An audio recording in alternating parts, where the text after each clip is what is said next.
Word association technique या वाट, ये एक बहुत ही पावरफुल आपका विधि है, सिस्टम है किसी चीज को याद करने के लिए।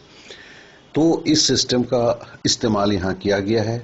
यहाँ पे जो भी सवाल अभी तक आए हुए थे आपके एसएससी के विभिन्न एग्जाम में, जैसे एसएससी का आप सीजीएल बोलिए, एसएससी का 10+2 का एग्जाम बोलिए, एसएससी का सीपीओ का बोलिए, एसएससी का सेक्शन ऑफिसर का बोलिए, इस सारे एग्जाम में आज तक जो है 1999 से अगर हम देखते हैं तो करीब करीब 800 सवाल पूछे गए हैं।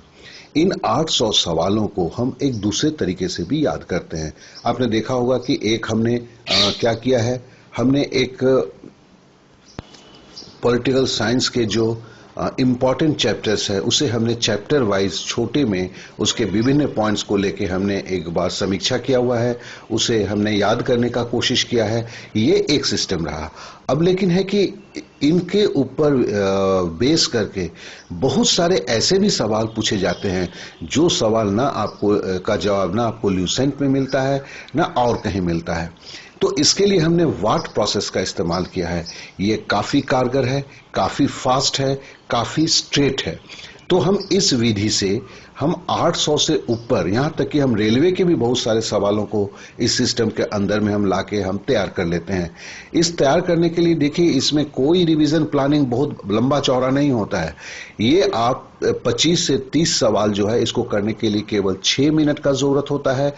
2 बार दिन में किया जाता है और उसके बाद जो है आप इसको देख के इनके ऊपर आधारित जो सवाल पूछे गए थे उन सवालों का आप जवाब टिक मार के करते हैं, क्वेश्चंस आपको दिया जाता है।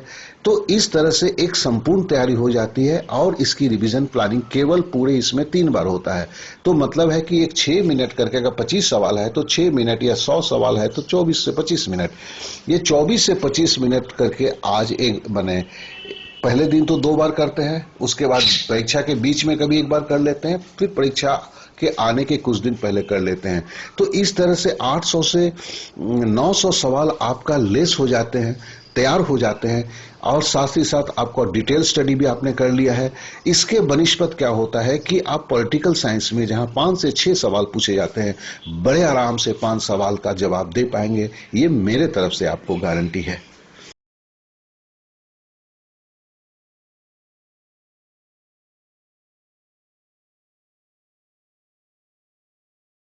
सर्वोच्च न्यायालय, निर्वाचन आयोग मतलब इलेक्शन कमीशन, संघ लोक सेवा आयोग अर्थात यूपीएससी, नियंत्रक महालेखा परीक्षक का कार्यालय मतलब केक का कार्यालय, इन सबों में एक लक्षण बराबर है। वो क्या है? जैसे देखिए ये सब जो है कॉन्स्टिट्यूशनल बॉडीज हैं, अर्थात सुप्रीम कोर्ट के बारे में आर्टिकल 124, इलेक्शन कमीशन का है आर्टिकल 148, यूपीएससी का है आर्टिकल 315 और कैग का है आर्टिकल 324। इन सब ये जो है, ये जो संस्थाएं हैं वो संविधान में वर्णित हैं। तो इन ये सब जो हैं संवैधानिक संस्थाएं हैं। डाक मतदान अर्थात पोस्टल बैलेट, पोस्टल बैलेट को जो आपको इनडायरेक्ट क्या कहते हैं, इनडायरेक्ट बैलेट बोला जाता है या परोक्षी मतदान बोला जाता है। सरकार की स्थिरता राष्ट्रपति शासन में आश्वस्त होती है। जब किसी का सरकार को, किसी राज्य के सरकार को बहुमत नहीं रहता है, तब सरकार की स्थिरता में उसके कार्य को स्थिर रूप से चलाने के लिए राष्ट्रपति शासन लागू होता है। तो सरकार की स्थिरता राष्ट्रपति शासन, प्रेसिडेंशियल रूल में आश्वस्त होता है।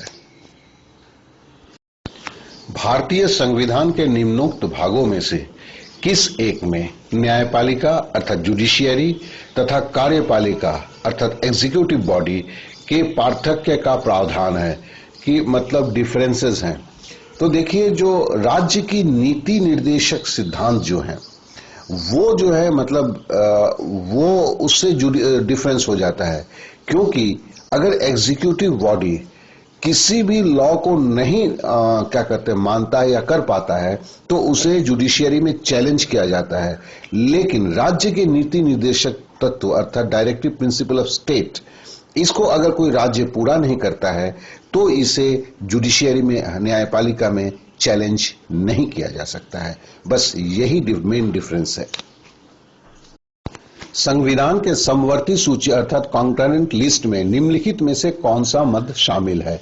तो नेचुरली वो है नेशनल हाईवे या राष्ट्रीय हाईवे, जिसमें स्टेट और सेंट्रल दोनों ही पार्टिसिपेट करते हैं। जब कोई नेशनल हाईवे जिस स्टेट से गुजरता है वहां के स्टेट गवर्नमेंट को भी उस प्रक्रिया में पार्टिसिपेट करना पड़ता है। किस संस्था के रोजगार में सभी नागरिकों के लिए समान अवसर वाला अधिकार लागू नहीं होता, जिसे भारत के संविधान में प्रतिष्ठापित किया गया है? और यह है सहकारी समितियां, मतलब कोऑपरेटिव सोसाइटी।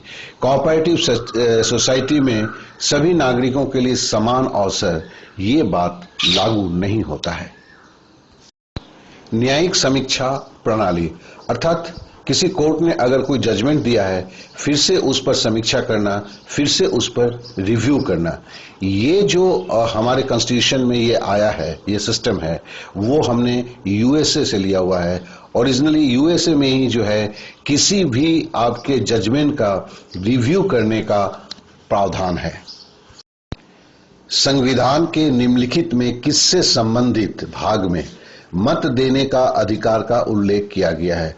मतलब संविधान के किस पार्ट में बोला गया है कि मत देने का अधिकार? तो देखिए, संविधान का भाग 15 आर्टिकल जो है वो आपका 324 से 329 में मत देने का अधिकार जो दिया गया है तो वो निर्वाचन करके लिखा हुआ है। तो निर्वाचन जो भाग है उसमें मत देने का अधिकार के बारे में उल्लेख है। किसके कारण की गई आपात स्थिति की उद्घोषणा के दौरान अनुच्छेद 19 के विपरीत भी किसी विधि का अधिनियम किया जा सकता है या कार्यकारी आदेश जारी किया जा सकता है? मतलब किसी लॉ को आप हटा सकते हैं, किसी लॉ के विपरीत आप जा सकते हैं। यह है आपातकालीन का युद्ध या बाहरी आक्रमण, जो आर्टिकल 20 और 21 में लिखा हुआ है, जिसमें प्रेसिडेंट को यह पावर होता है कि जुडिशियरी के भी किसी इसको क्या कहते हैं वर्डिक्ट के वो विरोध में जाए।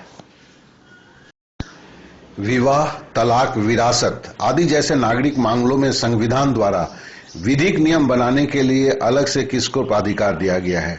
देखिए, विवाह, मैरिज, तलाक, डाइवोर्स, विरासत, ये सब जो है ये आपके कॉन्करेंट लिस्ट में है, समवर्ती सूची में है। इसका मतलब है केंद्र और राज्य दोनों को ही ये अधिकार प्राप्त है। कम से कम कितने कर्मचारी मिलकर एक श्रमिक संघ अर्थात लेबर यूनियन के गठन करके श्रमिक संघ अधिनियम के अंतर्गत पंजीकरण करा सकते हैं अर्थात रजिस्ट्रेशन करवा सकते हैं? तो 100 कर्मचारी मिलकर ही किसी लेबर यूनियन का गठन करने के लिए, रजिस्ट्रेशन के लिए अप्लाई करना चाहिए। इसका मिनिमम संख्या जो है वो 100 होना चाहिए। राजतंत्र के बारे में निम्न में से किस ग्रंथ में विवेचन उपलब्ध है? तो हम जान लें, जो कौटिल्य अर्थशास्त्र बोला गया है, जो चाणक्य का लिखा हुआ है, उसमें अर्थशास्त्र नहीं है बल्कि वो तो राजतंत्र के बारे में लिखा हुआ है। किताब का शीर्षक है कौटिल्य अर्थशास्त्र था। वो अधिकार कौन सा है जिसकी गणना भारत के संविधान में नहीं किया गया, इंडियन कॉन्स्टिट्यूशन में नहीं है, लेकिन सुप्रीम कोर्ट ने, उच्चतम न्यायालय ने उसे मौलिक अधिकार दिया हुआ है, तो माने बेसिक राइट दिया हुआ है? तो देखें कि आर्टिकल 21 में है जीवन का अधिकार अर्थात राइट टू लाइफ, और इसकी व्याख्या करते हुए सुप्रीम कोर्ट ने बोला है स्थायी आवास का अधिकार भी जो है बेसिकली वो आपका आर्टिकल 21 का ही एक रूप है। तो स्थायी आवास का अधिकार जो है वो संविधान में तो नहीं लिखा हुआ है, लेकिन सुप्रीम कोर्ट उसे मौलिक अधिकार में गणना करता है।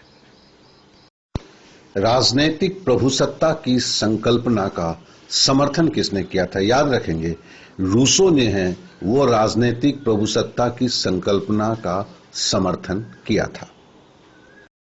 राज्यसभा के लिए अर्थात अपर हाउस के लिए नामित की गई, मतलब मनोनीत की गई, नॉमिनेटेड प्रथम महिला फिल्म स्टार थी। तो प्रथम महिला फिल्म स्टार जो अपर हाउस में नॉमिनेटेड हुआ था, मनोनीत हुई थी, वो थी नरगिस दत्त।